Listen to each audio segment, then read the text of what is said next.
In this lesson, you'll learn how to use Eclipse to test code and find and correct errors. We'll make some changes to your code and see how to use the tools to test and debug your app. So please bring up Eclipse with your first app workspace, as I've done. Open up the debug perspective, and we'll begin by removing any breakpoints that we have. Clicking the X here, click Yes. And we're also going to remove any tasks that we have.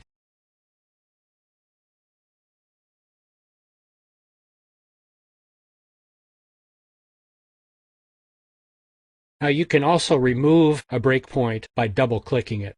So if I had set a breakpoint here, if I double-click again, it goes away. Now let's see what happens when we introduce a syntax error into the code. Let's remove the right parenthesis in the setContentView method. You'll see an error indicator appear to the left. So if I hover over it, we'll see it's telling us to add a right paren to the statement. Let's put the right paren back, and we see the errors disappeared. Eclipse is pretty good at catching syntax errors and suggesting corrections.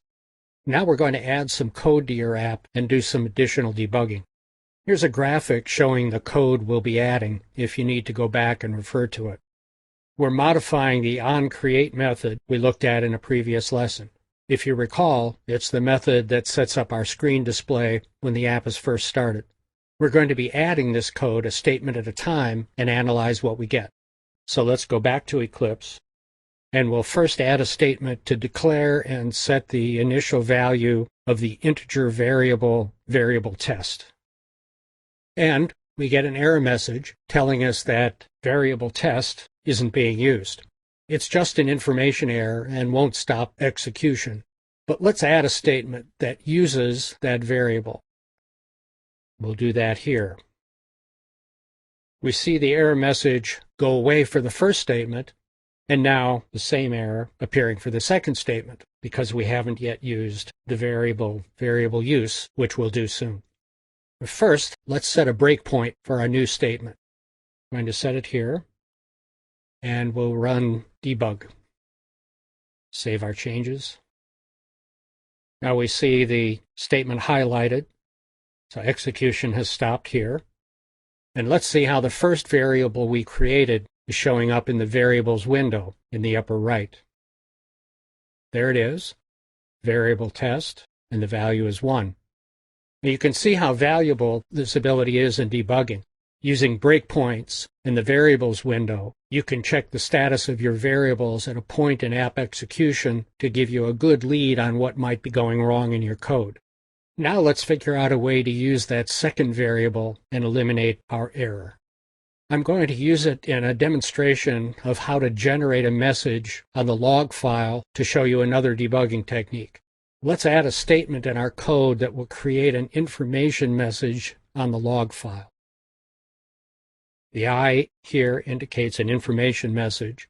App test is the message tag, and my message is the message content. Now notice we have another error message appearing. Let's look at it. It says log can't be resolved. Now see the little light bulb here. If I click on that, I get some suggestions about what to do. Usually the first suggestion in these lists is the one to use. It's telling us we need to access the log utility. What we want to do is add the reference to the log utility. So we double-click that. We notice that the error message has gone away here. And if we look up at our import section, we see that this import has been added. Now, you'll see this quite often during your Android Java programming. Import statements are used only to include the Java and Android packages and classes you need. So when you add code that requires a class you don't currently have access to via an import statement, you'll see this error message and suggestion that you add it. Now let's go down and we'll clear the breakpoint and run the app again with the debug button. Save changes. Then look down here in the logcat window.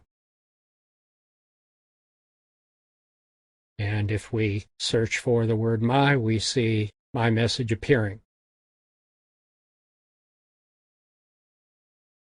Now let's go back to the Java window. And in our Java code, we're now going to include a statement that uses the variable use variable and create another message in the log. Here's the statement we'll put in here. Now, why can't we just use variable use the way we did my message up here? It's because the log function requires two text fields, as we see in this previous statement. So we use the toString method of the integer class to convert variable use to a text string. Now, this demonstrates something you'll be doing frequently in developing your Android apps. That is, figuring out what parameters a method requires to function. The parameter configuration is called the signature of the method. In object-oriented programming, we don't care how a method achieves what it does, but it's critical to know what the proper parameters are for using the method. So now let's click the debug button and see what we get.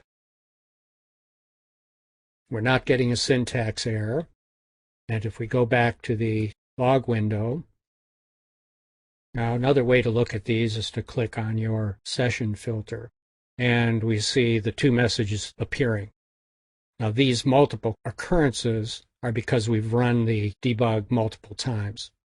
So we see both of our entries, one with the text my message and the other with the number 1. So that's a quick run-through of using Eclipse to debug your app. And knowing these basics should give you a good start at understanding and using Eclipse debugging tools.